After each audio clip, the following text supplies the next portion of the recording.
Good morning or good afternoon, everyone. My name is Jeff Hargrave and I'm the Director of Alumni Relations at Macquarie University, and indeed it is my great pleasure to welcome all of you here today, albeit on such miserable weather. Firstly, I would like to begin our proceedings by acknowledging the traditional custodians of Macquarie University land, the Wadamagal clan from the Darug Nation, whose cultures and customs have nurtured and continue to nurture this land since the Dreamtime. I would also like to pay my respects to elders past and present and future of the Darug Nation and extend that respect to other Indigenous guests here today. We are indeed excited to have the opportunity to host today's Global Alumni Impact Series featuring Professor David McAlpine. The Global Alumni Impact Series is a number of ways where the university seeks to connect and engage with its largest and most diverse stakeholder group of the university, the alumni community. I may be somewhat biased, but I think alumni is arguably Macquarie's most important single stakeholder group. We now have 167,000 graduates across 142 countries. And each of them, each of you, have your own journeys, your own achievements, and your own stories which contribute to what makes Macquarie University a unique place. Another example of what makes Macquarie so unique is its focus on health. From the Macquarie University Hospital down at the other end of campus to world-leading research in neurosciences, cancer medicine and vascular science, from the Australian research centres in excellence in cognitive science and its disorders, the Centre for Emotional Health and the Hearing Cooperative Research Centre, just to name a few. Macquarie is a place of passionate educators and of unbridled discoveries. One of the many people leading those discoveries is today's speaker, Professor McAlpine. Professor McAlpine is the Professor of Hearing, Language and the Brain and Director of Hearing Research at Macquarie University. Graduating with a Bachelor of Science in Physiology from the University of Western Australia in 1989, he read for his Doctor of Philosophy at the University of Oxford before moving to the Medical Research Council Institute of Hearing Research in Nottingham as an MRC training fellow.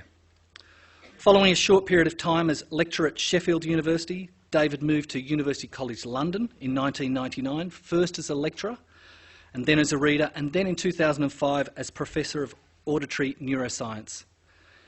In 2006, David was appointed the inaugural director of the University College London Ear Institute, where he oversaw the development of an international leading program of research into hearing and deafness. Relocating from London back to Australia, back to Sydney in October 2015, he is taking up the exciting challenge of bringing Macquarie's Australian Hearing Hub to global prominence. Recently, he was awarded the highly prestigious Australian Laureate Fellowship, and with research interests including understanding how we listen in noisy environments such as restaurant, bars and streets, innovative therapies such as cochlear implantations, and potential therapies for hearing problems such as tinnitus.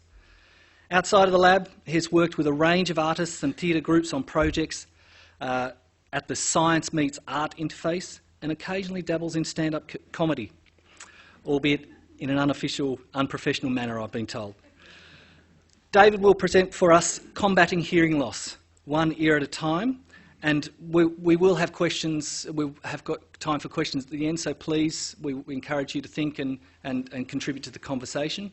But may I have the great pleasure of welcoming Professor David McAlpine. Thank you. Thank you very much. Thank you very much, Jeff. And at this point, the stand-up comedy usually goes like that, and then I say what a wonderful audience you are. Hope that works. Thank you all for coming on this rainy day. The difference between London and Sydney is the rain is much warmer here, and this is winter. This is probably a London summer in most cases.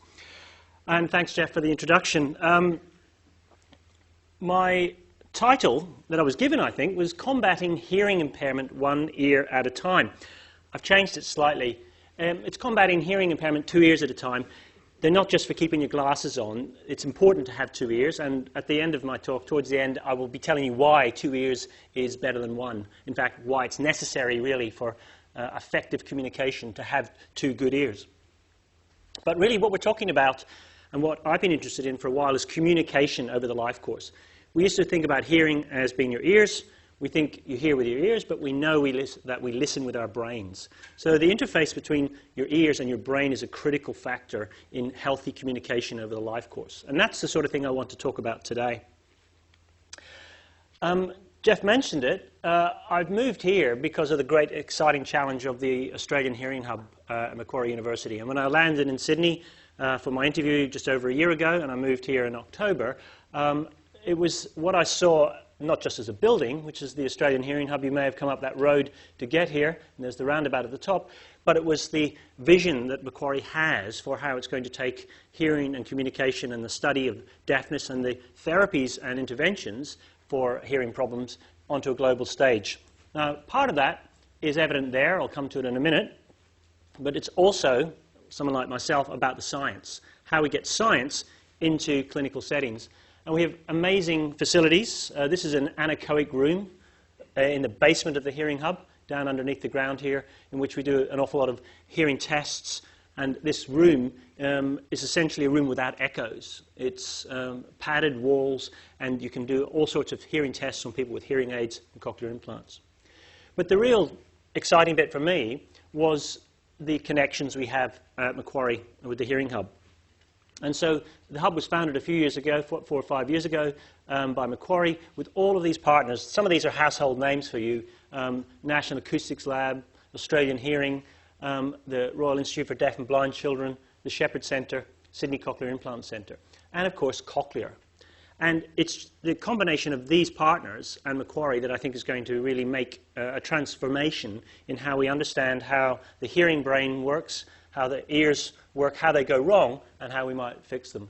So Cochlear's world headquarters is now here on campus, which is unique. There's nowhere a university I know that has that integration with a commercial partner.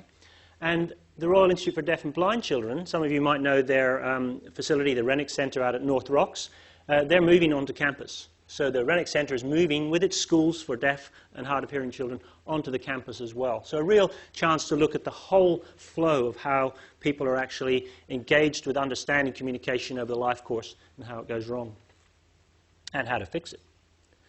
So I wanted to spend a couple of minutes. I don't know, has anyone been here more recently than today? Or less recently than today, but more recently than when they left?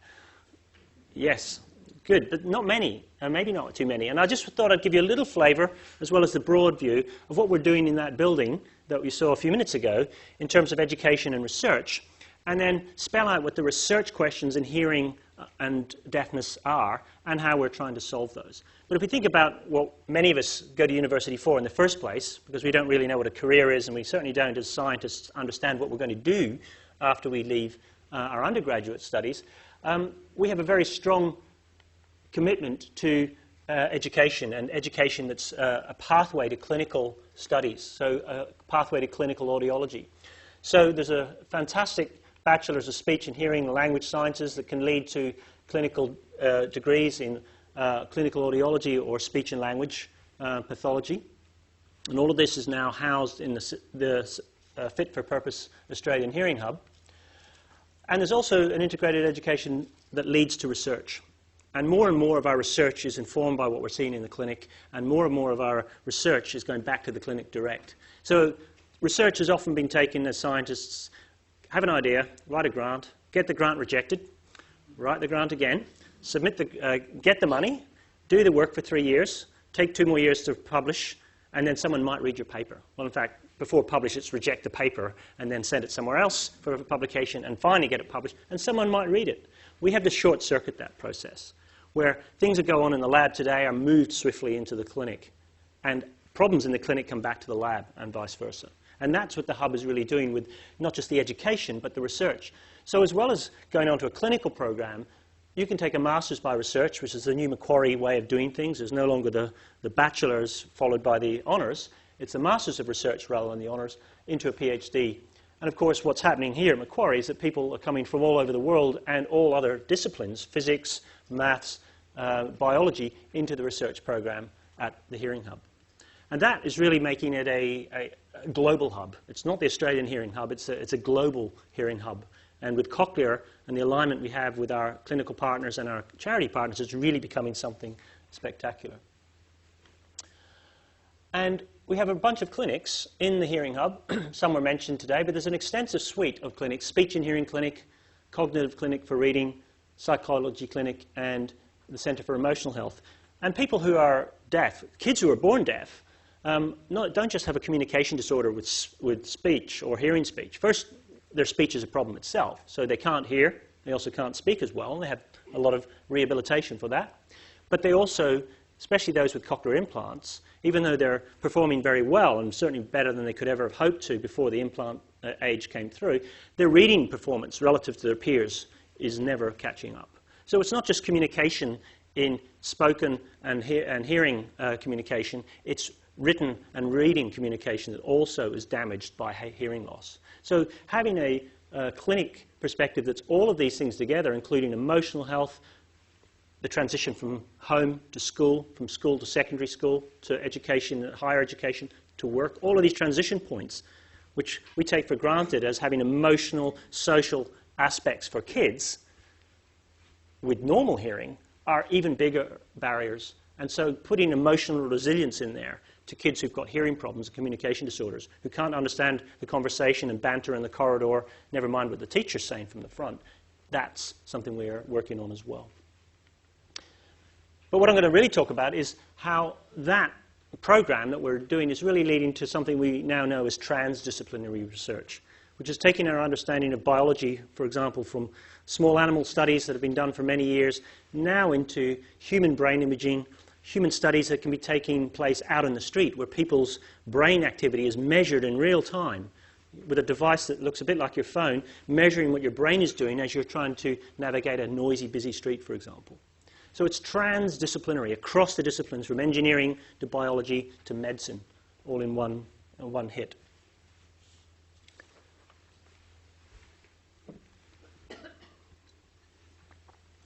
So I'm going to take you on a bit of a journey about some of the research, but I just want to set it up by showing you a little video that's called Break the Sound Barrier. The Deafness Forum, has anyone heard of the Deafness Forum?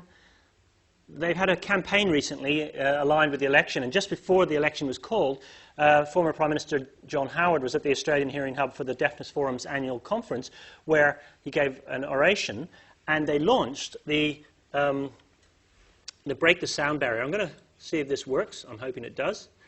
But this just tells you what the problem is we're facing today in Australia. So I can put the sound up. 1 in 6 Australians has a hearing health issue. Some are born deaf, some acquire hearing loss through illness or exposure to loud noise. Others develop ear conditions such as dizziness or tinnitus. What we all have in common is a determination to live life to the fullest. And with a bit of support, that's exactly what we can achieve. Access to the services and technology we need to live our lives. National programs for prevention, early detection and research into hearing loss. More opportunities for people who communicate using Auslan. Schools, workplaces and local communities that are welcoming places for all of us. And community awareness that hearing is precious and fragile. But there's a catch. Our health budgets are under pressure. Australia has 9 national health priorities, which get most of the funding for services, research and community education. Hearing health is not one of these priority areas. If we want to change this, we need to demand our leaders take hearing health and well-being seriously. We need to show them that better hearing health services and policies will save the community in the long run. We need to tell our stories so decision makers understand how making hearing health a national priority will transform lives. We need to be active online and in our communities to make sure we're heard. And we need to mobilise our friends and families to support leaders who are prepared to support us. If we unleash the passion and determination of our community, we can break the sound barrier and make hearing health and well-being a national priority. So I don't make any excuses for the length of that. That sets the issue. The issue is that 1 in 6 Australians, and it will be 1 in 4 by 2050, have a hearing problem. And it's a communication disorder. And let's be frank about it. 100 years ago, when everyone went deaf at the age of 55, they might have had another 10 years to live with it. But now, when you go deaf at 50 or so, you've got half of your life still to live, just by the demographics, just by what we understand how people are living longer. And living half of your life with a communication disorder is not an acceptable way of thinking about how the future will be. It costs Australia probably $15–20 billion a year just in lost productivity, in the social, in the individual, in the family impact of hearing loss. So the question is, how are we going to fix it? And I'm going to send you back to the class a minute and give you a little sort of lecture, Auditory Processing 101. What is hearing? Why does it go wrong, and what can we do to fix it? And currently, what can we not do about hearing problems? What are the issues we still have to face up to? Good news, everyone! There's a piece of speech, a piece of music, and some traffic noise. And they don't all arrive colour-coded or individually. They arrive as a single wave. Good news, everyone! Like that. And your ear and your brain have to separate those out and make sense of the world.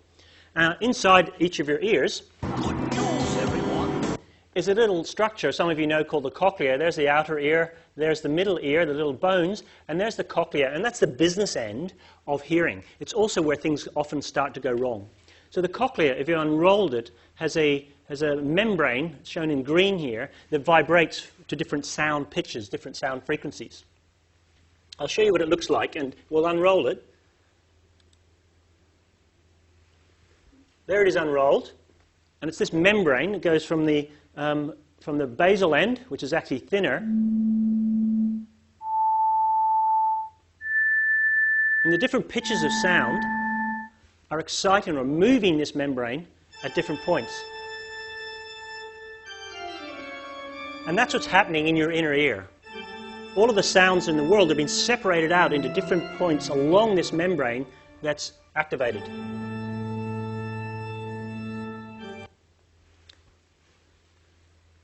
And along this is the business end.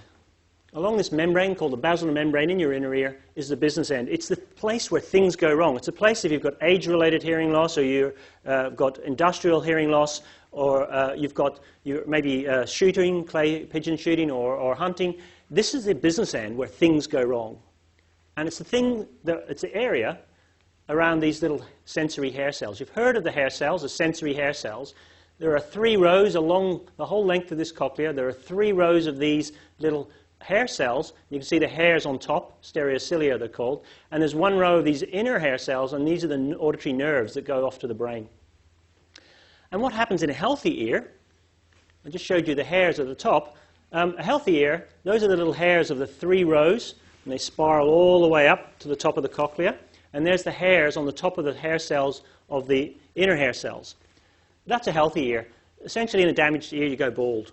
Well, your ears go bald, although those of us of the male persuasion know our ears get hairier as we get older. Inside your ears, they don't. The hair cells start to die off. And particularly, when we think of traditional forms of hearing loss, the hearing loss, who's had an audiogram recently, or like in the last 10 years? Who's looked like that? Yeah. Because this is the form of hearing loss we often associate with damage to those outer hair cells. And this region of sound frequencies, you hear these tones of 250 to 8 kilohertz, and you press a button if you can hear it, and if you can't, well, they really should be all up there. And when they're all down there, that means you've got a hearing problem. And these are important sounds. These are the f, t, k, sh consonant sounds that make the difference between words and are very important in social settings. I won't talk any more about that, but that's what's happened. You've lost them. What does a hearing aid do? Anyone wearing a hearing aid? I think there should be more, and some of you aren't. Or some of you are too proud to say that you are, and that's another big issue. But what does a hearing aid do? A hearing aid amplifies sound. It basically boosts the sound up to higher intensities, makes it louder so that you can hear it again. But it doesn't make sounds easier to distinguish from each other. So the cochlea and those little outer hair cells do 2 things. They make sounds loud. They're like an internal volume knob, that helps make sounds louder enough to hear, but they also make it easier to distinguish one sound from another. And when they die, you lose two things. You lose the amplification, so things are quiet, and you lose the ability to pick one sound out from another. You don't get that second one back with a hearing aid. So how many people use hearing aids? Well, this is the proportion of people in the red bars in each of these countries that actually, as a function or a proportion of people who say they have a hearing problem. Now, if you don't say you have a hearing problem, there's probably still a good chance you have a hearing problem. Oh, I don't have a hearing problem, just everyone mumbles. You know that? I'll say that louder. Oh, I don't have a hearing problem, everyone mumbles, to get that at the back. That's how we deal with it for 10 or 15 years, while our hearing decays and maybe our brain is no longer coping. So not even half of the number of people in Denmark, which is a very big company called Oticon that makes hearing aids. In fact, Denmark is one of the pioneering hearing aid manufacturing countries in the world for 100 years. That's the number of people who use a hearing aid. And that's the proportion of people who actually, that they are as a proportion of the population. Note Japan, very few people use it. But what does use mean? What does the word use mean? I use a hearing aid. They gave people the option to tell them how many hours they used the hearing aid, and they put 0 hours per day. And look at that. That's quite a high proportion. They also put 0 to 1 hour a day because people are quite polite and don't want to say, I never use my hearing aid. But they use it between 0 and 1, which can mean 0. And look, 20%, 25% of people not using their hearing aids. Where are the hearing aids? Well, they're in the drawer. It's because they don't do what you need them to do. They don't pick up speech and noise. And in care homes, it's even worse. And true and tragic story, my father, who has Lewy body dementia, he's only in his early 70s, he's in a care home in Perth, and I hadn't seen him for many years. We hadn't seen each other for very many years. I went to visit him a couple of months ago when I was at my eldest son's wedding. He had very little chance of recognizing me or distinguishing me from my twin brother based on speech. He didn't know who I was. He had someone else's hearing aids with no batteries in his ears in a care home. Think about that. The one chance you have of communicating, and that's the level of care we have. If anything else like that happened in any other care setting or care package, someone would be sacked. But that's not how it works with hearing. They're in the drawer. And the problem, of course, is, you know, this may seem funny. You know, raise your paw for the corresponding ear when you hear the sound of a can opener. That's more intelligent than the hearing test you get. Because you get a bunch of tones that you never hear unless you go to the concert and hear a piccolo. And if you need to get a hearing test, you probably don't hear a piccolo. So you get beep, beep. You don't hear context. You don't hear the things you need to hear. You don't hear the communication sounds you need to hear. You hear a series of tones. And then they fit something that amplifies the sounds from, well, if you're profound, a hearing aid won't do anything. If you have severe hearing loss, it probably won't do anything. But from this range up, they fit them so that they fit inside what's called the speech banana. It's actually called the speech banana, where those sounds that are everyday conversational sounds have to be loud enough to be heard. But it's not the context of you listening in the street or you listening to your family or watching the telly trying to communicate. It's about, here's a tone. Is it loud enough for you to hear the tone? Now go out in the street. No wonder they're in the drawer. We're not even... Someone says, I've got a hearing problem I can't hear in speech and noise, and we test them to see whether they can hear tone pips in quiet, in a sound booth, and send them out in the street with something that amplifies the tones but doesn't make it better to hear speech and noise. That isn't solving the problem. So it doesn't matter where we start, whether we start with a hearing loss early, or we have the issues of communication in middle age. Well, I'm nearly 50, so I'm well into middle age. That's where I have problems. And I have tinnitus because of a very noisy party 15 years ago. And communication in this setting. Everyone knows that setting. That's the setting you don't go... Well, that's why you don't go to restaurants. It's not the food. Sydney's a great place for restaurants. It's also a great place to be unable to have a conversation at any time.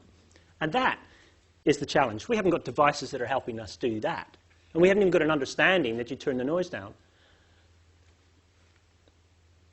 And it's important, not just for your hearing, it's important because the newest evidence, and this is a study by Frank Lin in the United States, he's published a number of papers now, that suggest that hearing loss is associated with a reduction in your cognition, in your cognitive abilities. Not your hearing cognitive abilities, not the ability to do speech and noise, the ability to do other things, visual tasks, motor tasks, moving around, understanding something that's nothing to do with hearing. What I'm showing you here is it doesn't matter what the test is. The test is a test of cognitive function. That's good, that's bad. And if you look at normal hearing people, starting in their mid-50s and then moving through to their mid-60s, in fact older, that's their decline in cognition. Now, everyone on these tests gets a decline in cognition as you get older. The one thing that's happy to know when you get older is that your vocabulary extends. So when you're actually doing speech and noise tests, when you eventually, if you ever have done them, you've got a better vocabulary. So you can keep up with all the young whippersnappers who may have good hearing but are thick as anything and haven't been educated properly and don't do the crossword in the Times every day. The important thing is there's a decline, but more importantly, those people with a hearing loss decline faster in non-hearing tasks. Your brain is being affected by your hearing. And your hearing function that isn't actually being facilitated or helped with a hearing aid, etc., that is going to be increasing. There's a decline into cognition that may even extend into early dementia. Because if you've got a dementia diagnosis, it's a functional diagnosis. It's how you can perform. Can you get stuff out of the fridge? Can you answer the door? All of these things actually require you to be able to hear. So a functional diagnosis for dementia, for people who wear hearing aids, they can lift people out of a functional diagnosis of dementia because hearing helps function. And cognition is closely associated with hearing health. Now, those of you who took stats, who hates stats? That's a statistically significant number of you. Is hearing causing cognitive decline, or is it just correlated with it? So this is, my wife's a physicist, so she studied physics and maths at Cambridge, and she likes nerdy cartoons. Mostly they have an equation I don't understand, but this one I do understand. I used to think correlation implied causation. Oh, then I took a stats class, now I don't. Sounds like the class helped. Well, maybe, you know. So, is this correlated? Is it just they go together, or is it one causing the other? We don't know. But which way that is, whether it is affecting it or whether it's just correlated, we have to find out. And that's what Frank is doing at the moment. And in fact, Frank is working with people at Cochlear and with ourselves who'll be over here later in the year when there's a big global symposium for researchers in the field of cochlear implantation, understanding how habilitating people with hearing aids and cochlear implants might arrest that decline.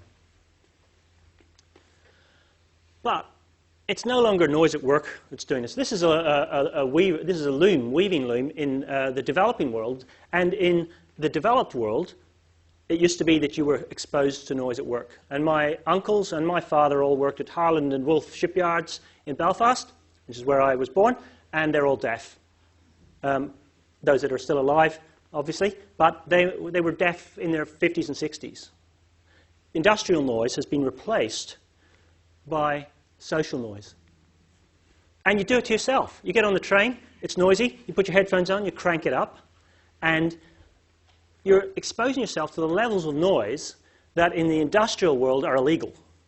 And you're doing it every day. It's not surprising this isn't a problem that's going away anytime soon. But don't get too chipper about it and say, well, this is a young person's thing. The boom of the baby boomer generation is nothing if not the sound of amplified music. AC/DC, they're in the age range of some of the people in this room, I have no doubt, and Brian Johnson's just had to quit because of his hearing loss. Now, his promotional touring group suggests that that's because he also likes motorsports. Yeah, right. There isn't any respecter of persons with respect to social noise. And if you go to a gig or a concert, I went to one in London a couple of years ago to see a band, and I was about 46 then, and I was nowhere near on the average of the age up beyond me. The only people who were wearing hearing protection by law in a gig were the bar staff and the roadies. Everyone else was exposed. Absolutely unregulated noise exposure that if it was laser lights being shined into your eyes and damaging your retina wouldn't be allowed. Yet we allow noise exposure that's damaging to us. So noise at play. And of course we know that that is impacting on this situation. It's the noise that we're exposed to every day now that we think not just in the factory, not those factory levels of noise. It's short duration bursts of noise that don't impact on our threshold, our quiet sounds that we try to hear, pin drop hearing in the sound booth when we go for a test. It's our functional hearing that gets damaged by this social noise. And it's getting damaged earlier than we think. So people like this, and he's probably younger than me, people in their 30s, 40s, into the 50s are now experiencing something we know as hidden hearing loss. It's just a new phenomenon, and what we have thought about hearing loss has been turned on its head. This is someone who's having problems hearing in noise, and we all do. If we're in our late 40s and early 50s, we start having those problems, but we say, well, I'm going to wait 10 years before I think about doing anything about it, but I'm just going to try and cope. I'm going to use my coping strategy. I'm going to watch how you talk. I'm going to say, stop mumbling, those sorts of things. But actually, there's increasing evidence that people who've got normal audiogram, this is all very good hearing in the left and the right ear, healthy inner ear probably, or healthy hair cells, actually have hearing and noise problems. What's happening? Why do so many people have this as the first thing that they notice? And it turns out that maybe 100 years of what we thought about hearing has to be reversed. So if you think about what I showed you before, I showed you the little outer hair cells. And they're the ones with the little hairs that waggle, and they get damaged, and you need a hearing aid. And your hearing goes down. Your thresholds go down. You go to the sound booth, and you need to turn up the volume to hear it. But you can hear speech with a hearing aid without understanding speech. In fact, you can hear speech without a hearing aid and not understand what was said. Hearing is different from understanding. Anyone who speaks moderately another language, and I speak German moderately, except when there are 5 people having a conversation, that's what it's like. Hearing aids, people think, well, it doesn't sound what my hearing aid sounds like if you have a simulation of a hearing aid. Yes, it does. It's the amount of information that's getting over to you when you wear a hearing aid that's reduced still, not the sound level. So in hidden hearing loss, we now know, or we think we know, certainly from animal work and increasingly from human studies, that the little inner hair cells, which are the ones that are actually sending nerve signals up to the brain, that's the first damage we get for that social noise or industrial noise or any noise. But it's happening before we lose the sensitivity to the quiet sounds. It's why we're hearing, oh, I can't quite pick that up, but I go to get a hearing test, off you go, nothing wrong with you. You're just getting old. Well, that's not we're all getting old. You don't say, oh, well, it's just, that's just your kidneys, you're just getting old. You do something about it, right? You get a treatment. So what's happening is that noise exposure, and this can be a single 2-hour dose of noise, is damaging the little nerve fibers. Now, the nerve fibers, I've colored them in different colors here because they're not all the same. Some of them, the green ones, are telling you information about quiet sounds in the library. They're the ones that actually are useful when you're doing a hearing test, and when you listen to that on headphones, you press the button to hear, say, the tone. You keep pressing the button until you can't hear it. Those are the ones that are doing that work. So in a library, maybe they're the most functional, useful ones. The blue ones, social situations, noisy rooms. The red ones, Oxford Street at Christmas, noisy situations. What happens with noise exposure? These ones get deleted. So you go to the clinic, you sit down, you do your noise test, your test of your tones. All the green ones are fine, they send you out. But I can't hear, I'm having problems hearing. It's because these guys have been damaged in some way. And you lose the performance at these higher intensities of sound, listening in noise. And that's when it becomes difficult. That's when you decide not to go out. That's when you disengage socially. That's when you have the problem of, oh, keep it down a bit. I'm trying to concentrate. Those sorts of things are the issue that we're really facing. Communication, not just hearing tones in quiet in a sound booth. So what do we do about it? Well, there's lots of things we do. We have just talked about hearing aids. I want to talk about the most transformative technology. So I'm taking a little bit of a step. What I left you with there was, watch this space. These are the newest data. There isn't even a diagnosis for this yet that we've agreed upon. And I went to the National Institutes of Health in the US a year and a half ago to discuss what would be the diagnostic tool we could apply to everyone and find out whether they had this, short of cutting them up and looking at their nerve fibers. And that can happen only post-mortem. But how do we look at people's ears in this way to see if they've got this problem? But if you're thinking about profound or severe hearing loss, we have an electric perspective. Now, this is looking to the future. So I'm going to give you some future tips now for where therapies go. But this is me back in the day. This is 78. Anyone from Perth? Right, so 78 records on Hay Street. This is me. My twin brother took this photo of me looking at the future. More realistic than I actually thought at the time, I must say. That was my hair then. So I was quite punky. And there's Quadrophenia, The Who. And, of course, half of The Who are all deaf. The Who, you know, that's pretty much what it's like. So Sir George Martin, whom I do know and who died recently, couldn't operate within the music sphere really for many, many years, simply because in the 60s, having those headphones on for 12 hours a day actually did him in. But what does the future hold? And for me, as an undergraduate in Perth, looking to the future, I didn't realize it was going to be looking at hearing and looking at spatial hearing. So this is a very prescient photo. But the future really is electric. Because when we look at the technologies that have come through, cochlear implantation in particular, this is transformative. And it's where we have to go now. Cochlear implants are 40 years old. We've got to reboot how we think about technology for hearing and take in even more than we have. But I'm going to tell you a little bit about cochlear implants and get you to view, if you know people who've got severe and profound hearing loss and don't have one, get you to take the view that you must sort this out, or they must sort this out. Because the point about when you're 65 and can't hear and have severe or moderate hearing loss, severe or profound hearing loss, and you may live for another 30 years without communication, there's a technology for that.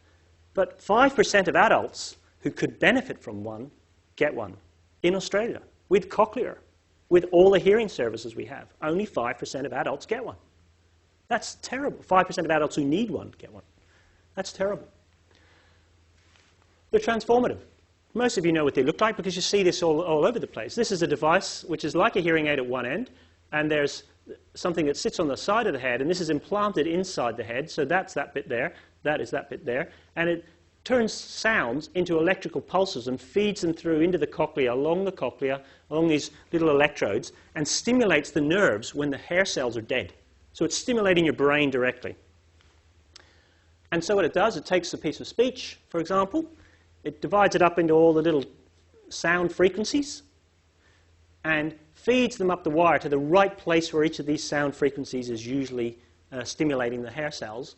And it stimulates the nerve fibers directly with those sounds as little electrical pulses. So these are little pulses of electricity at each point that's going to give you your sound. So what does it sound like? It's very hard to tell you what it sounds like, but I'm going to try and give you some examples. The first thing is, tell me what you notice about this. This is a child who has 2 cochlear implants. Listen. Did you put the fire out? Yeah. And I love you. I love you too. I love you. Did you hear that? I want to tell Papa about it. Did you hear her accent? Why has she got an accent? She was born deaf to 2 implants. Cochlear implants aren't supposed to bring in, accents in. So there's a very good analogy I've heard. It's a monotone. You did a good job tidying your room. If you say that to a 15-year-old boy, there are 2 behavioural outcomes. Thanks, Dad. Out he goes and plays. Or he heads upstairs, I'm from the UK, and tidies his room again. But if you don't have tone in there, or accent, you've no way of knowing that. So it's not just the words he needs to hear. He needs to hear what you were saying. Are you being sarcastic? You did a good job tidying your room, or you did a great job tidying your room. You know, these are 2 different behavioural outcomes which need that information. This child has accent. Why? It's because of this. This is the other organ in cochlear implantation. It's your brain. That's the bit that you need at the front end. The brain is plastic. You've heard of brain plasticity. It means the brain can adapt to things. And it can adapt to things because it learns. And it's got ways of getting around things. This isn't the only way we could hear. There's a whole range of different ways we could hear, and it's evolved independently in different animals over many, many millennia and many millions of years, differently in some animals, but they're still hearing.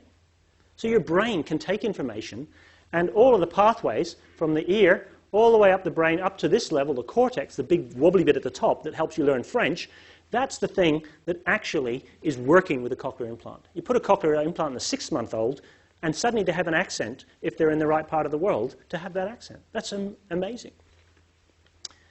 But actually, I'll come back to my point about 5% of people who need one who are adults who get one. Why don't they get them? Well, the only GPs, general practitioners I know who know anything about cochlear implants, have one. That says 2 things. GPs don't know anything about hearing, unfortunately, or very little, Any GPs in the room? I'm just going to look for the door. The second thing is, if you've got a cochlear implant as an adult when you went deaf in your 40s, you can work as a GP. That's amazing. This is transformative. But people don't get them because GPs don't know. They think, well, it's a sort of experimental therapy. It's not. Or it's just for kids. It's not. It's actually great for adults, especially if you've been speaking for a long time and you've lost your hearing later in life. Because it's, you know, old dogs, old tricks. Well, there you go. Who's just... There's an old dog and he's basically up to his old tricks. And his old tricks are just as good as his new tricks. As, you know, in 8 months' time, someone will find out in a birthing suite somewhere. So, you know, that's essentially the same thing. You don't need to think about, well, I've got to relearn everything, because if you're an adult, you've been speaking for 40, 50 years and hearing properly, and you go deaf, you get an implant, your brain's ready for it. It's actually matured. It's actually learned speech. It's learned how to communicate. So it's imprinted in your brain. And when you lose your hearing, your brain degrades. But you put a cochlear implant in there, you can actually get that performance back. Not the same performance, but within 3 months, people have adapted to this. And I'm going to show you very rapidly how this can work. You've acquired language. And once you know what's been said, you can tell me what's been said. Here's a little snippet. Now, that's called vocoding. It's one of the things cochlear implant processors do before they spit the sound into you. Now, we can't say that's what an implant user necessarily hears, but did anyone tell me what that sentence said? Okay, have a listen. They're buying some bread. They're buying some bread. You all heard that? Listen to the next one. I'm going to play these in reverse order. She cut with her knife. He cut with a knife. Now listen to it vocoded. She cut with her knife. He cut with a knife, right? And because your brain knew, it's already had information about all this stuff before. So it's getting embedded into a system that already does language. So getting an implant as an adult is fantastic. It's also because as an adult, it's easier to do it. Easier fitting procedures. You know, I have a grown-up child who went to his wedding, and I also have a 7-month-old, and getting him ready in the morning is a pain in the neck. And also, you don't know what he wants to wear, and you don't know why he's uncomfortable, etc., etc. So when adults get it, they can actually report back, is this working, is this sound like? When you go in with an implant with a child at 6 months, it's great, they learn language, but you can't tell them if it's fully set up properly. They can't say, well, that doesn't sound quite right. You just got to wait. And the miracle, of course, is that it happens so well, and they get language, and they get accent. Final lesson. You've graduated. 2 years now. We could talk about 1 year. We can talk about 2 years. The key thing for me is that it comes back to communication. You have 2 years for a reason. You have 2 years, as I said, not just to keep your glasses on. There's one species that has 1 ear. Does anyone want to tell me what it is? Don't say Van Gogh. Praying mantis. Now, you have 2 ears because you need to survive, hear your predator, or catch your prey. And of course, what happens to the praying mantis is that its prey comes to it. It's not out there hunting. It's already decided what's going to be happening in life. Early days. But when we have technology, we have to think about putting 2 ears together because 2 ears is really important. I'll show you this short video. Has everyone seen this before? 2 ears is about survival. It's why we have 2 ears. Otherwise, we wouldn't, because it's a lot of machinery to bother with. And this is a fox in Yellowstone National Park hunting for mice 6 feet under the snow, using its hearing.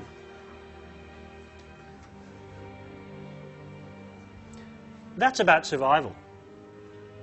Now, the other thing about survival is which way the bus is coming from. And if you don't know, if you have 1 ear, you can't tell if the bus is coming from the left or the right.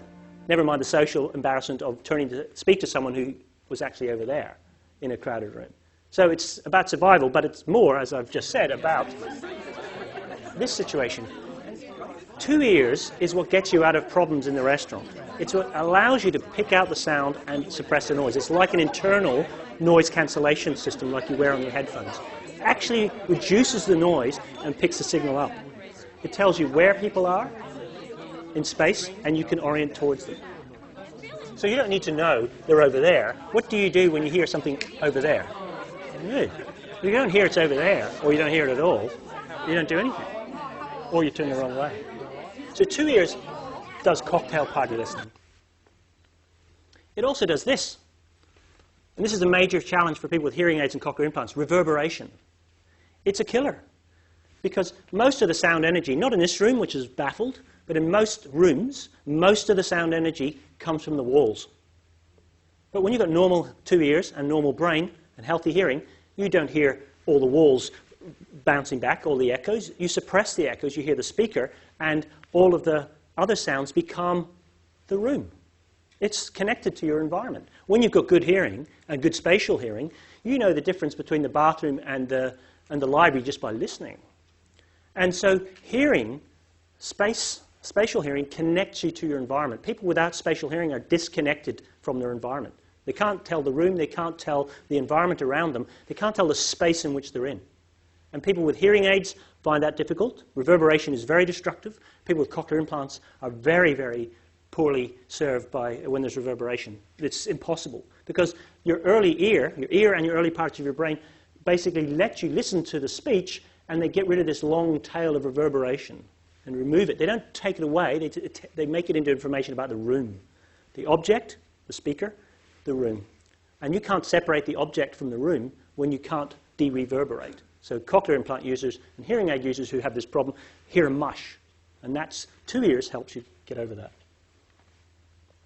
And as I said, it's about telling left from right. A little study done at UCL with kids with bilateral implants. If you look at a unilateral implant, just telling left from right, a speaker that's on the top of these television screens here, point to it, 50% of the time they're on the left, 50% they're on the right, because they don't know. Bilateral implantation, they're much better. And they're about the same as normal hearing in terms of the range, although they're slightly lower average. But you can actually do the task. Just telling left from right, it's a social function. You could tell how beneficial 2 implants would be by looking at the number of traffic accidents kids have. That's not about communication and hearing. That's about survival and living and engagement with society. And that's what hearing is about. Okay, what colour is the dress? Who thinks it's blue and black? Hands up. Blue and black? Gold and white? Yeah, mixture? Yeah. This is a meme because essentially when we ask people, and kids I mentioned before, what they hear, it's completely contextual.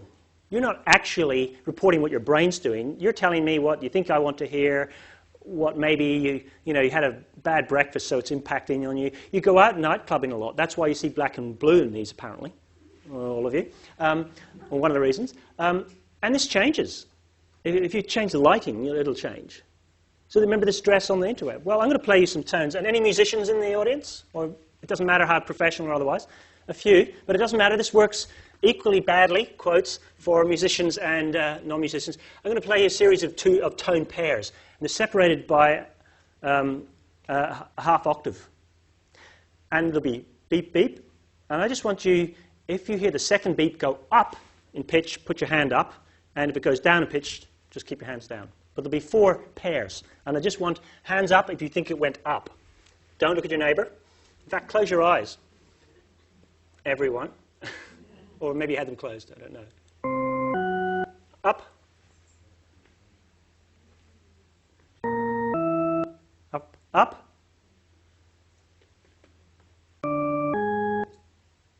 Up. And last one. Up. Now, incredibly, musicians or not, it doesn't matter. It doesn't matter. Half the people say that went up and the other half say it went down. These are called tritones. And essentially, this is just ambiguous. This is a subjective experience, maybe dependent on what, we don't know. But half of you said it went up and half of you said it went down. Some of this depends on which language, not even which language you learned first, which part of the Atlantic, the UK or the USA, you learned your English language, for example. Whether you hear a tone go up or down. Yeah, they were separated by half an octave. Think about that half octave. You can either go up to the next note or down. But something in your brain told you, or something else told you to say, put your hand up or down. And 50% of you were going up, and 50% kept your hands down. And 3 of you didn't have your eyes closed. Stop that one. What we need is not subjective experience. Well, that's going to keep going. What we need is biopsies for the brain. We really need to look inside the brain more to see what's going on in our auditory system. So we do this. We take blood tests, we have skin samples, but what we need to do in the auditory brain in particular, because if you want to know what's going on in the back of the eye, what do? You look in the back of the eye. That's what happens. It's harder to look into the ear, and it's impossible virtually to look into the brain, except now, of course, it's possible because of all of the brain imaging techniques. And I'm going to leave you with one slide and then a short video that brings us back to where we started that talks about something we're doing at the Hearing Hub. In fact, it's Distinguished Professor Stephen Crane is in charge of the Centre for Communication and its Disorders, which is looking at brain and language and other aspects of developing language. And they have MEG, magnetoencephalography. It's measuring, you've heard of fMRI, functional magnetic resonance imaging. All these imaging techniques measuring blood flow and correlating it with brain activity. Your brain generates a lot of electrical activity. And those of you with a physical sciences knowledge know that when there's an electrical current, there's a magnetic field that's orthogonal, 90 degrees to it. And you can measure these magnetic fields. You need a very shielded room that's not got any magnetic interference from outside. And you need SQUIDs, superconducting quantum interference devices. And you need a source of helium. And this is back in the day when it was being built. There are 3 MEG systems, including one for kids and including one for cochlear implants, the only one in the world, in which you shield from all the external magnetic sources, and you measure the magnetic activity in the brain. And you cool, inside this is a helium, cooled to minus 272 degrees Celsius, and that allows all the thermal noise to go away, and you can measure the tiny magnetic currents that are generated by this little girl's brain in response to a whole range of sounds. So just the sounds that you were, even just the sounds that you were going to get in the audiogram test, you can see a whole pattern. That's not from your ear, that's from your brain, a dipole as it's called, of magnetic activity that's telling you about where the electrical activity actually is in the brain in response to that audiogram test. Now we're doing it for speech, we're doing it for music, we're doing it for everything now. So a biopsy, if you like, for the brain, it's non-invasive, that doesn't have fMRI. If you've had an MRI, anyone had an MRI? It's very noisy, right? You're wearing headphones, etc. This has no noise. It has no external things. You can see, if I go back, the little sound tubes are piped up here because you can't have all the magnetic things from normal electronics, but the sound gets piped up these tubes. There's no noise. You're sitting there. You measure the brain activity, and then you have a pattern of what's going on. And what we're doing now, and what Professor Crane's particularly interested in, is language development. And in Cantonese and Mandarin speakers. Anyone speak Mandarin or Cantonese? Anyone? Yes, a couple at the back. Someone over here? These are tonal languages. Language in which the accent that I showed you before is actually the tone is conveying lexical information, the different words. And we always thought, well, we won't convey this in a cochlear implant. How are Cantonese and Mandarin speakers, and tonal languages, as a quarter of the world's population speaks one, how are we going to get cochlear implants into people if we can't tell the different words apart? Not the tone, the words. But actually, children who get an early implant who speak Cantonese or Mandarin, we're finding that they can do all of this. So understanding how their brains are doing that is the critical thing. That's the hearing and listening with the brain. That's the other organ. That's the other device in a cochlear implant. So I'm going to leave you with, sorry if I've gone over time, with a 2-minute video from our Professional and Community Engagement Program, PACE. You might have heard of it. This is something the Australian Hearing Hub students and early career researchers put together to tell you a little bit about what we're doing and to try and engage people in a way that is not just about the science, but how the science in different areas connects and communicates with each other. So this is done by our students from the Audiology and Hearing Research Group. Imagine you're at a loud party and there's noise coming from every direction. How do we actually listen to a single person's voice? What if you have a hearing impairment? How can we make communication easier for everyone? Audiology and Hearing Research at Macquarie University aims to discover new ways to answer these questions. In the anechoic chamber, we actually recreate any acoustic scene, like urban environment, a train station or cocktail party, and test people's hearing ability in a controlled but realistic environment. The MEG system allows us to see how people's brain respond when listening to speech. This will help us test the effectiveness of hearing aids, cochlear implants, or different therapies. So we know that normal hearing musicians are particularly adept listeners, and we know that children with a hearing loss have great difficulty with a lot of listening tasks. My research is looking at the benefits that music training might have for children with a hearing loss. As we age, most people develop hearing difficulties. We're doing clinical studies to find out how to best help them so they can remain an active part of our society. With EEG and eye tracking experiments, we're finding out how much effort the brain has to put into listening, and our goal is to make listening easier. At Macquarie University, we're pioneering the next breakthroughs in hearing research, intervention and technology, so we can continue to communicate well, maintain our social connections, and live healthier, happier lives. Thank you very much.